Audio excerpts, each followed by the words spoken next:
नमस्कार मित्रांनो, स्वागत आहे तुमच्या सर्वांचं माझ्या यूट्यूब चॅनलवर। तर मित्रांनो, तुमचा भाव तुमच्यासाठी आणखी एक नवीन ब्लॉग घेऊन आला आहे।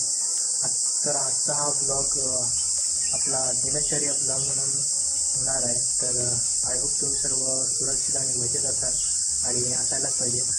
तर सुरुवात करूया आपल्या या ब्लॉगला, सुरुवात करूया आपल्या या दिनचर्या ब्लॉगला।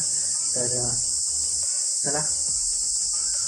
तर मित्रांनो, आता सकाळचे झाले 6:15 आणि मी आता आलो आहे दुकानात। पाठी बघू शकता तुम्ही।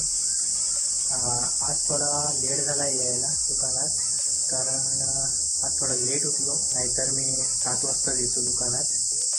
आणि आजचं वातावरण सुद्धा थोडं मळबट आहे, हे बघू शकता तुम्ही। कुठे कुठे ढग आलेले आहेत आणि दुपारच्या वेळेस एवढं गरम होत आहे ना की आतमध्ये दुकानात बसवत नाही, एवढं गरम होतं। आजच्या या ब्लॉगमध्ये पुढे काय काय होईल ते मी तुम्हाला सांगेनच।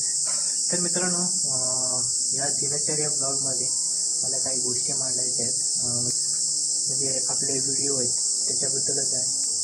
तर मित्रांनो, आपल्या यूट्यूबवर 50 सबस्क्रायबर्स कंप्लीट झाले, तर त्यासाठी धन्यवाद मित्रांनो, मला सपोर्ट केल्याबद्दल। तर असा सपोर्ट पुढे पण दाखवत राहा।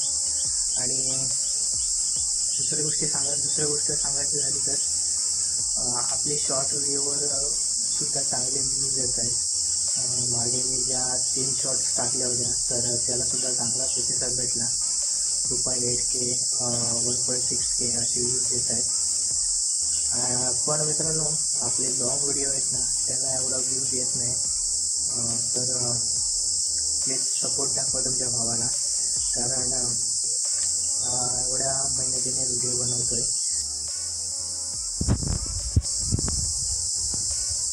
तर मित्रांनो, आज मला रत्नागिरीत जायचं आहे, कारण सामान संपत आले, तर सामान आणायचं आहे। तर त्यासाठी रत्नागिरीत जावं लागणार आहे आज।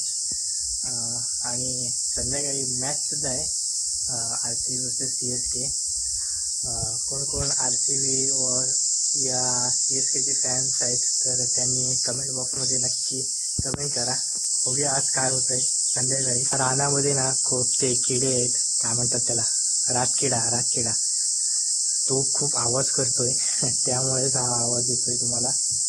आणि बघू शकता तुम्ही, सूर्य आता डोकावतोय। पुढे आता पत्रे टाकलेले आहेत, हे बघू शकता तुम्ही। हे आता उंच केलेलं आहे आणि इकडचे पत्रे काढून आता इकडे लावलेले आहेत। तर पहिलं कसं हे खाली असायचं पुरं असं, आणि आता हे वरती केलेले आहे आम्ही, त्यामुळे आता बोर्ड सुद्धा दिसतंय। आणि ही दोन्ही दुकानं आम्ही स्वतःच बांधलेली आहेत। तर आमच्या दुकानात सुद्धा आता जवळजवळ 3.5 वर्षाच्या वरती कालावधी होऊन गेला असेल। तर मित्रांनो, मी आता आलो आहे आमच्या दुकानाच्या मागच्या साईडला, म्हणजे आमच्या खुफिया दरवाजाच्या इथे। हा दरवाजा तुम्हाला खूप व्हिडिओमध्ये दिसला असेल। बहुतेकशे म्हणजे 3-4 व्हिडिओ मी इथूनच शूट केलेत। आणि आता खाली सर्वांची कामं चालू आहेत। तर हे बघू शकता, इथे माझे बाबा काम करतायत आणि आता पाणी आले आमच्याकडे, तर आई सुद्धा पाणी भरते। हा बघू शकता तुम्ही आमचा परिसर आजूबाजूचा। पावसाच्या नंतर हे सर्व भरून जातं, म्हणजे सगळीकडे रान येतं।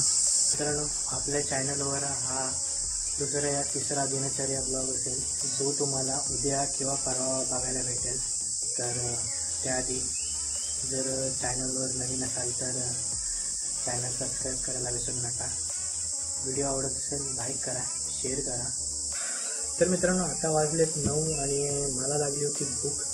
तर आईने आता मला फोडणीचा भात आणून दिला आहे। तर हा बघू शकता तुम्ही, आपला फोडणीचा भात, झटपट बनणारी अशी रेसिपी। तुम्ही सुद्धा खाल्लाच असाल। आणि तुमच्याकडे काय म्हणतात फोडणीच्या भाताला, म्हणजे मसाले भात म्हणतात की फोडणीचा भात म्हणतात, ते नक्की सांगा। तर मी आता खातो आणि भेटतो तुम्हाला थोड्या वेळात।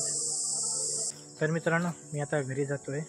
दुकान मी बंद केलं आहे आणि आपली एंटॉर्कसुद्धा आले, हे बघू शकतो तुम्ही। तर आपला भाऊ म्हणजेच आपला मित्र एंटॉर्क आपली घेऊन गेला होता काल।